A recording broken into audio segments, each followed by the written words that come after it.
ઓમ સૂર્યાય નમઃ. બનુભાઈ ખવડ સજક પન્ના સર્વને જય સૂર્યનારાયણ. મિત્રો, આપણે સૂર્યનારાયણની ઉપાસનાના 3.5 દિવસના નકોરડા ઉપવાસ દર વૈશાખ સુધી એકમથી કરીએ છીએ. પરંતુ એ ઉપવાસ દરમિયાન આપણા ઈષ્ટદેવ પાસે કંઈક આત્મિક ઉર્જા, આધ્યાત્મિક ઉર્જા આપણને મળવી જોઈએ. એટલા માટે આપણા ઉપવાસ સાર્થક થાય. તો માતા, બહેનો, વડીલો ઘરે ઉપવાસ કરતા હોય તો પણ ભલે, અથવા મંદિરના સ્થાને ઉપવાસ કરતા હોય તો પણ ભલે, તો આપણે 3.5 દિવસ માટે એક દિનચર્યા રાખીએ અને એ પ્રમાણે કરીએ તો આપણા ઉપવાસ સાર્થક થયા એવું મારું માનવું છે.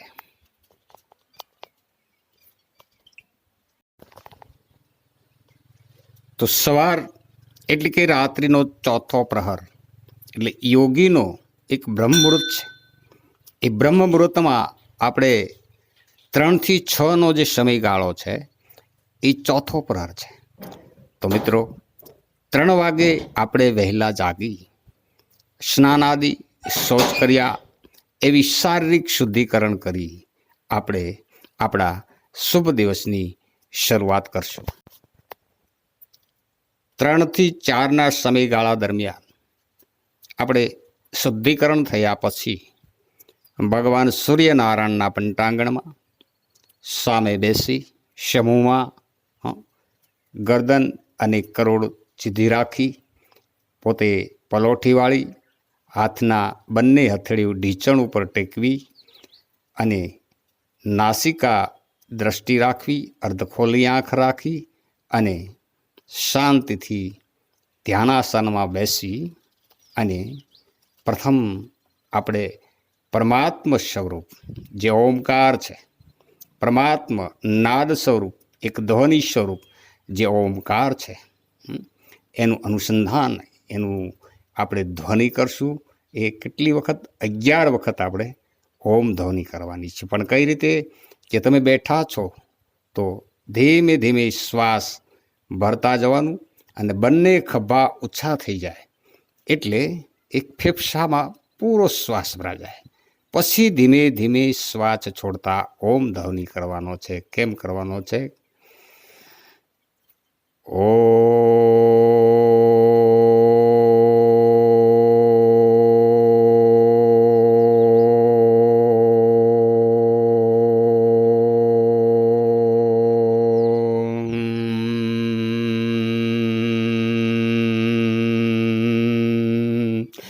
આ રીતે 11 વખત ઓમ ધ્વનિ કરવાનો છે.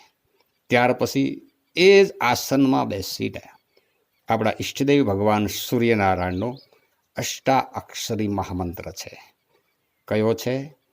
ઓમ ધૃણીહિ સૂર્ય આદિત્ય. એ કેટલી વખત કરવાનો? 3 વખત. ફરીવાર શ્વાસ ભરી અને બોલવાનું ઓમ ધૃણીહિ સૂર્ય આદિત્ય. આ પ્રકારે 3 વખત ભગવાન સૂર્યનારાયણનો આ મંત્ર. ત્યાર પછી મારી સમજ પ્રમાણે 4 થી 4:30નો સમયગાળો થઈ ગયો હશે. હવે 4:30 થી 5 વાગ્યા સુધી શું કરવાનું? એના એ જ ધ્યાનાસનમાં ભગવાન સૂર્યનારાયણ સાથે એકદમ ધીમા સ્વરે શુભ સંકલ્પ કરવાના છે. એના એ જ આસને બેઠા રહેશું. ધીમેથી સ્વર સંકલ્પ કરશું, શ્વાસ ભરી. ઓમ સૂર્યાય નમઃ. વાહ ભગવાન ભાસ્કર, મારા પિતા, મારા ઈષ્ટદેવ, હું આપને વારંવાર નમસ્કાર કરું છું. વાહ ભગવાન સૂર્યનારાયણ, હું મહાન ભાગ્યશાળી આત્મા છું. હે જગત આત્મન, જગતને પ્રકાશ દેવાવાળા હે સૂર્ય ભગવાન, હું આપનું સંતાન છું. હે ભગવાન,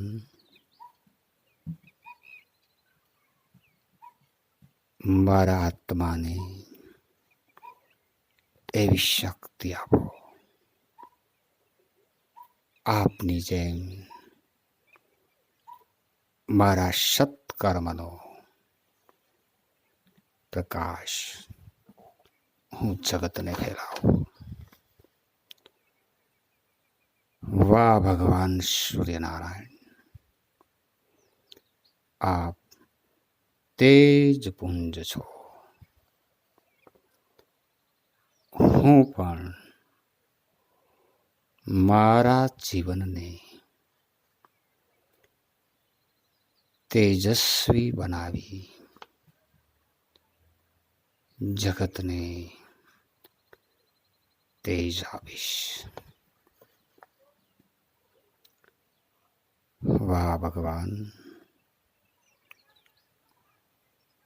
આપનું હું મહાન સંતાન છું. આપના હજારો કિરણો મને મળી રહ્યા છે. મને શાંતિ આપી રહ્યા છે, મને આનંદ આપી રહ્યા છે. વાહ સૂર્યનારાયણ, મને પવિત્ર બનાવી રહ્યા છે, મને જ્ઞાન આપી રહ્યા છે.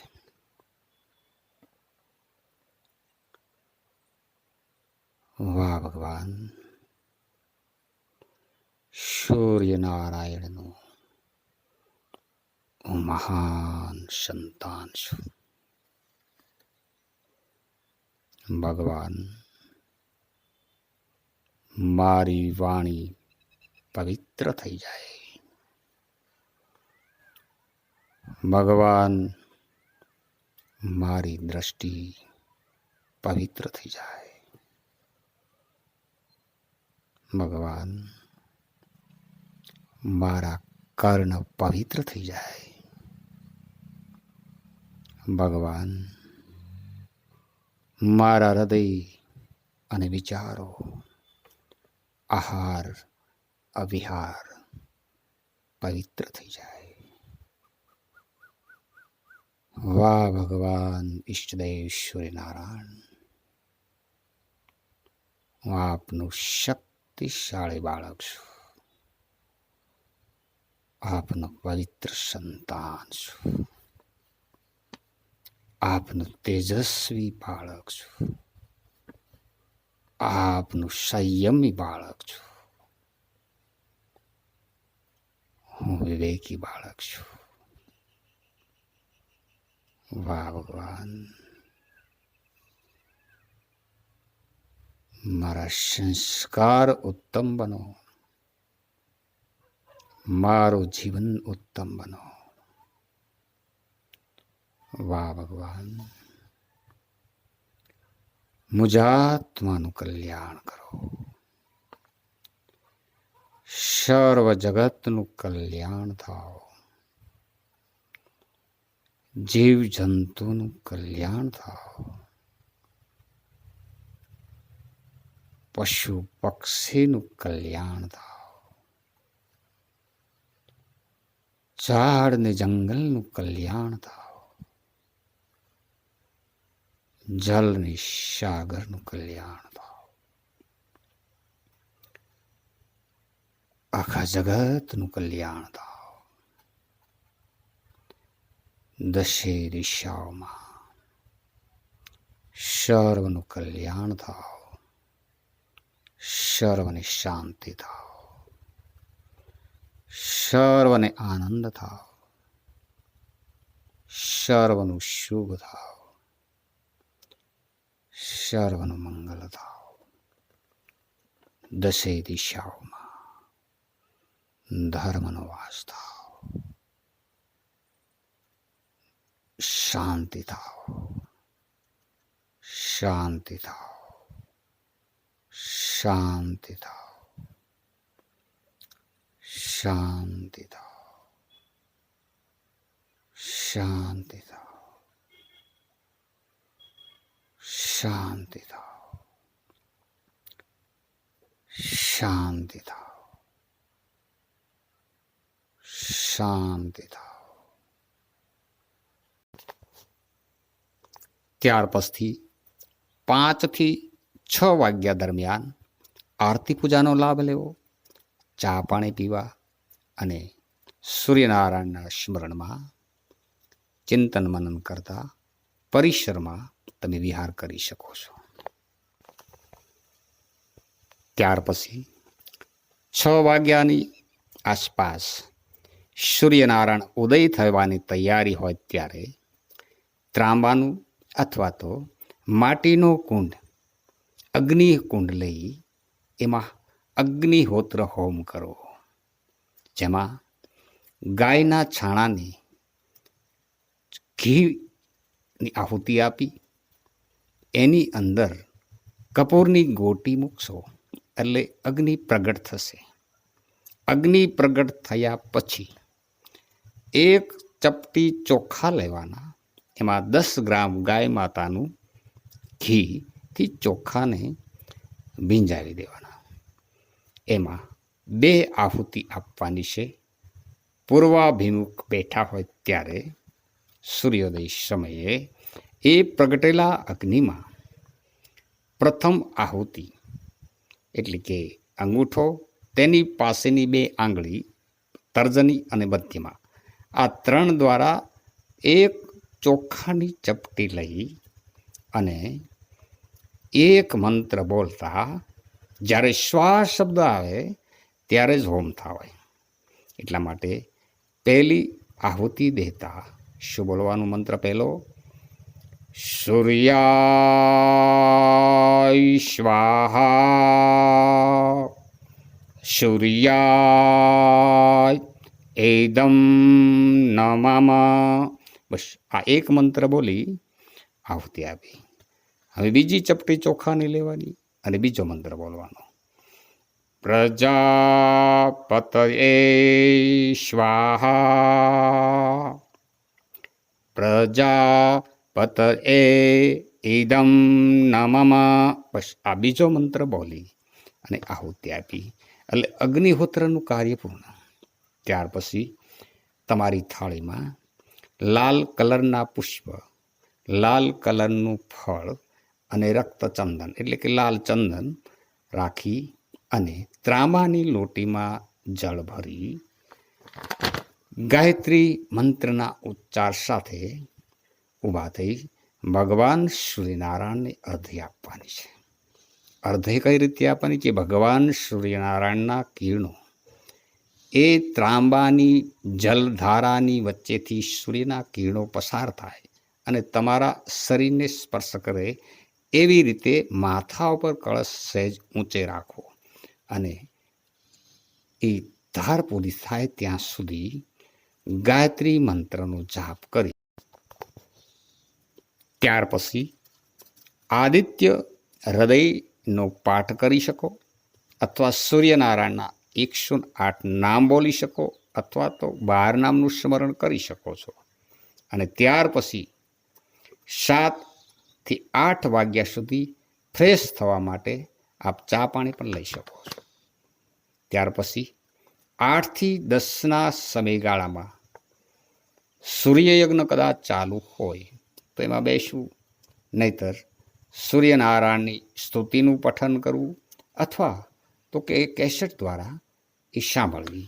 એમ કરી આપણા સમયને પૂર્ણપણે ઉપાસનામાં સાર્થક કરવો. ત્યાર પછી 10 થી 6 વાગ્યા છૂટ સુધી આપ આરામ કરી શકો છો, હરીફરી શકો છો, પણ ભગવાન સૂર્યનારાયણના સ્મરણમાં. વળી પાછું 6 વાગે જેમ સવારમાં કર્યું હતું તેમ 11 વખત ઓમ ધ્વનિના મંત્ર, 3 વખત ભગવાન સૂર્યનારાયણ, ઓમ ધૃણીશ્રી આદિત્યના મહામંત્ર, અને ત્યાર પછી આપણે જે સવારમાં સંકલ્પો કર્યા હતા તે એ સંકલ્પ કરી અને ત્યાં 7નો સમય થઈ જાય એટલે સૂર્ય અસ્ત થવાનો સમય થાય ત્યારે પશ્ચિમ મુખમાં બેસી સવારમાં જે રીતે અગ્નિહોત્ર યજ્ઞ કરતા હતા એ રીતે અગ્નિ પ્રગટાવી વળી 2 આહુતિ આપવાની છે અને 2 મંત્ર બોલવાના છે. એમાં પહેલી આહુતિમાં મંત્ર કયો બોલવાનો છે?